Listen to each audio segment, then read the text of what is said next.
On the 16th of January 2003, Space Shuttle Columbia launched for a 16-day scientific mission. During takeoff, the foam insulation the size of a small briefcase broke off from the main propellant tank, striking the leading edge of the left wing, damaging the shuttle's thermal protection system. On the 1st of February, the shuttle began re-entry back to Earth, where it began to disintegrate as it re-entered the Earth's atmosphere. The damaged wingtip allowed hot air to enter the wing, where it caused a catastrophic structural failure of the wing structure, which in turn destroyed the whole shuttle. 7 astronauts were killed, including an additional 5 people that were killed in a helicopter crash during the search for debris. The destruction in the space shuttle resulted in a financial loss of approximately $1.4 billion US and the suspension of the space shuttle program. An investigation was launched straight after the accident to determine what happened and why, given that 17 years prior, a similar accident occurred with the Space Shuttle Challenger. The investigation delved into the organization, NASA, to determine the decisions that led to the accident. The investigation found various problems inside the organization that influenced the decision-making process and the safety policies in the lead-up to the accident. It was found that shedding of the foam tiles had previously been experienced on the Space Shuttle Columbia, but those previous occasions became normalized, despite individuals in the organization expressing concerns. With this discovery, a decision-making pattern emerged where technical anomalies were normalized, creating a cultural belief that the shuttles were still safe to fly. Safety engineers were often ignored, stigmatized, and sometimes even ostracized when raising concerns. This made it difficult to get professional opinions up the organization hierarchy. This may have been a result from the belief in their previous success of space shuttle missions led to overconfidence, intention, and routinization. The term safety of flight in the organization was also ambiguous, where many people viewed the term as minimal constraint rather than a goal.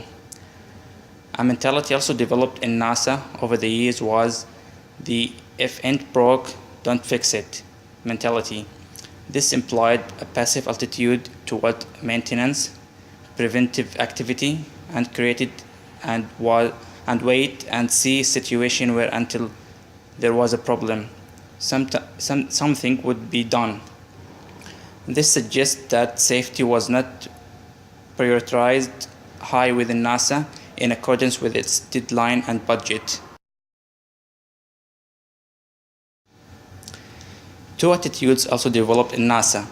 Its famous can-do attitude often resulted in taking resources away from the safety aspects of the Space Shuttle program. The second attitude was the faster, better, and cheaper attitude, which also had similar effect on safety as stated before. A financial aspect was found to be contributing factor in the disaster due to economic forces. NASA suffering from personnel cuts, the skilling of workers, and placing high-skilled technical experts in desk jobs, while placing higher responsibility and reliance on contractors. This also resulted in NASA not running independent tests on the current work's findings to confirm the work of contractors. Again, this suggested that costs influence the decisions of the program, which in turn deprioritized safety, as a result which led to the launch of the shuttle in its unsafe state. Communication issues also played a major role in the accident. It was found that NASA suffered 2 different mentalities that would affect decision-making process in a communication sense. In the organization, there was belief towards management that no news is good news and bad news, bad person. This set the belief in the organization that the managers only want to hear good news, and whoever brought bad news about an issue or even the expectations of one was considered an underperformer. This led to structural and individual secrecy about the seriousness of problems, information, and not reaching people who were responsible of oversight. With people not reporting defects, information about the true status of the shuttle would not be known to the key people that made the decision to allow the decisions to be made for the shuttle to launch.